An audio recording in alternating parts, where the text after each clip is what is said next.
Phase 4 of the MCU introduced a whole bunch of new characters, and in the Hawkeye show, we were introduced to Maya Lopez. She turned out to be working for the secret baddie of the show, who was none other than Kingpin. In this video, we'll be spilling all the beans on Maya, referring to the MCU and the comics, and giving you some tips on what to expect from her show. Let's begin by getting down to brass tacks. Maya Lopez is a bit like Daredevil, except that she's a girl and she's hearing impaired rather than vision impaired. But she's still a tenacious fighter and has the ability to learn from and copy the moves of her opponents. That is the closest thing she has to a superpower right now, though she'll probably want to get a Daredevil radar sense at some point. She also has a prosthetic leg, which helps her walk and stomp her enemies. That's just one example of her creative fighting style. Born into a crime family, Maya went through a few tragedies in her life. The MCU iteration of the character is the daughter of William Lopez,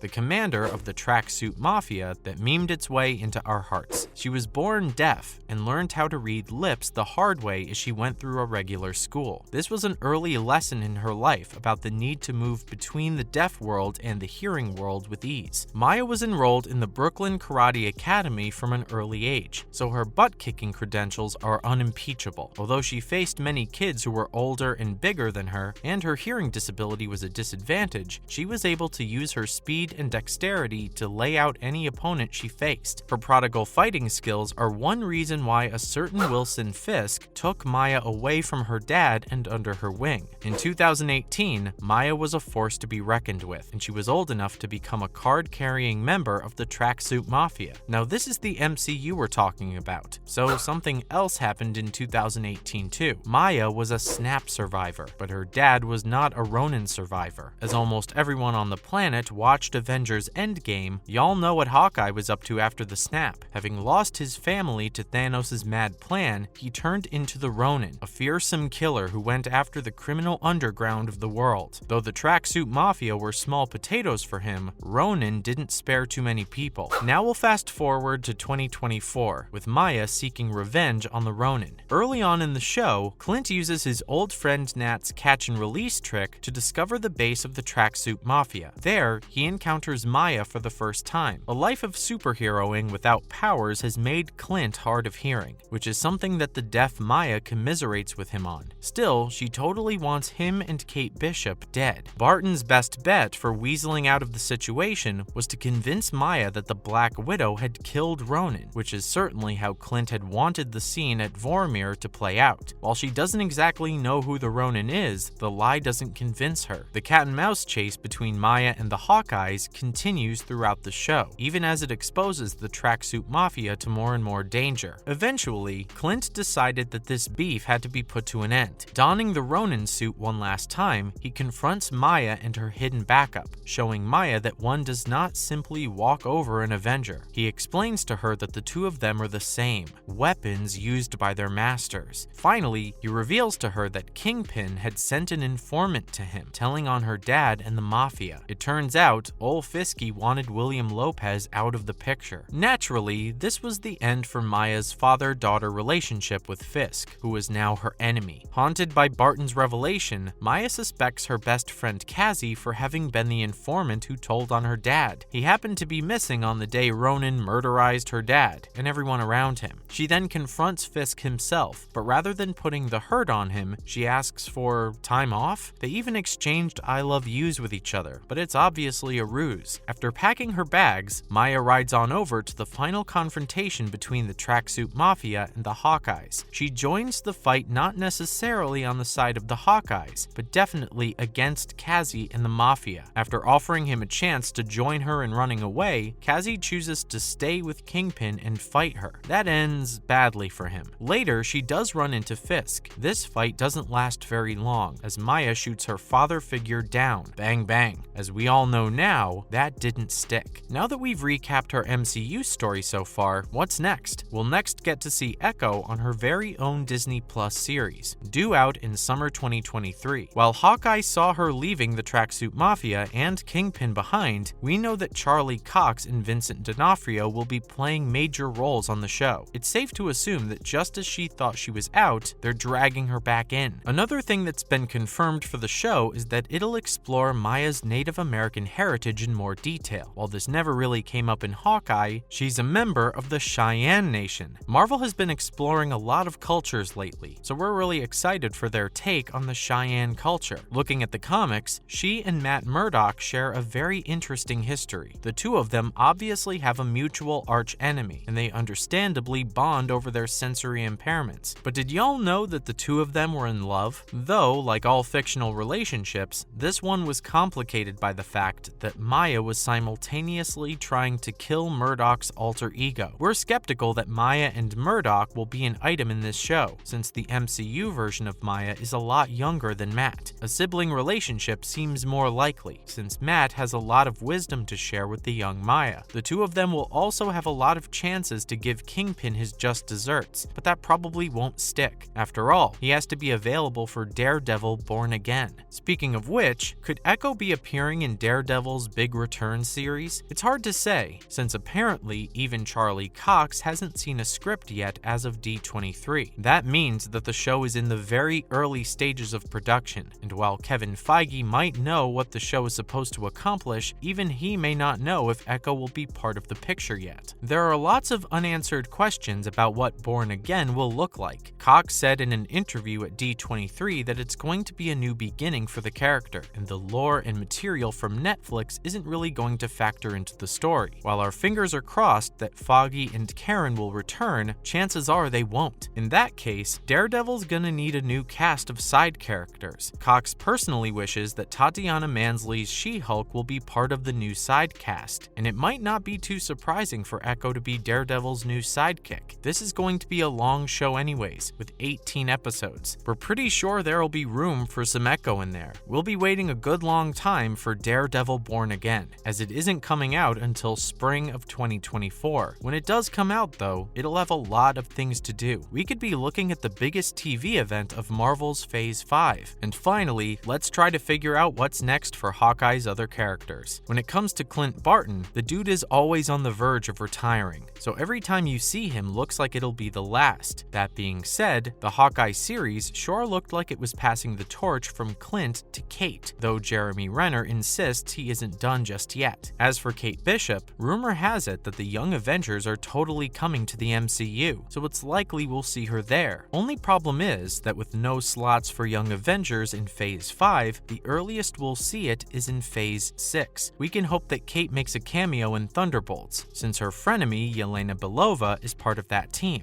The only other notable character still left standing at the end of the show is Jack Duquesne, the debonair swordsman who ends up being a red herring for a long time. We last saw him joining the NYC LARPers Guild, but this guy has a certain mystery and flair to him. That's why we're convinced that we haven't seen the last of him yet, though his next appearance will probably be wherever his stepdaughter Kate's next appearance is. That's it for today's video. What did you think of Echo's role in Hawkeye and her upcoming series? Do you think she's a win for Native American and deaf representation in Hollywood, or does her character not vibe with you? Let us know in the comment section below, and don't forget to like, share, and subscribe.